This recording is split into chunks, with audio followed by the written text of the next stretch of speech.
So what is happening in the world? Why is Islam protected and yet criticism of Islam is regarded as somehow dangerous? Because we fear Islam. Islam is the dominant cultural force right now.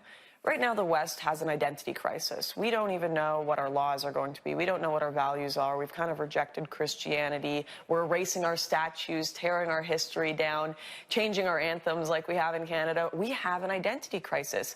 Islam knows who they are. They know what they want. They want a global caliphate.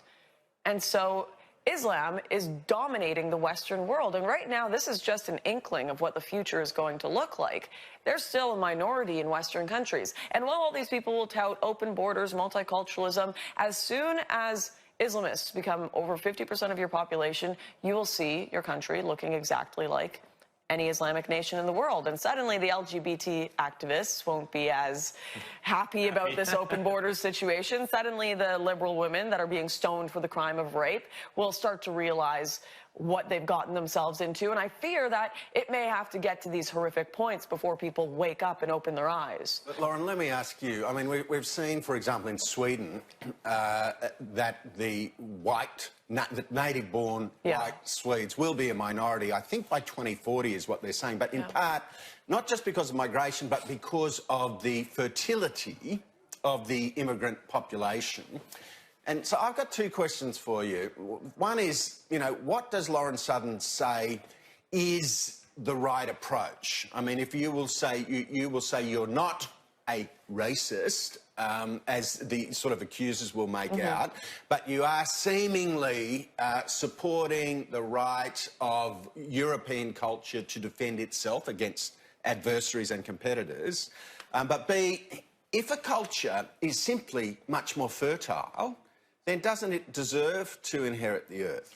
Well, not when it was never put to a referendum. No one in Sweden or Canada or Australia, for that matter, was asked, do you want people with a completely different culture to immigrate here and create their own cultural enclaves? No one was asked. We believe in the right to sovereignty for every nation and every people in the world.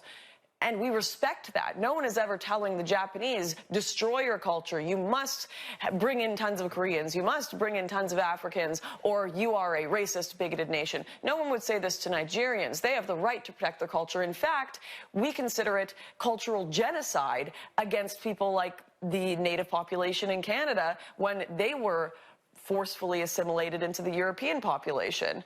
So why do European nations not have the right to protect their sovereignty and their identity, their history, and their future? We shouldn't see it any different than any other race. I don't put Europeans on a pedestal. I say they have just as much right to preserve their identity as we believe the importance of the indigenous identities, the importance of African identities, of Asian identities. Part of the problem which your policeman friend unwittingly stumbled across was he used the term highly religious. Yes. He said you can't walk down outside the mosque, Lauren, because they're highly religious, as if this somehow gave a force field around their ideas and their attitude and their culture.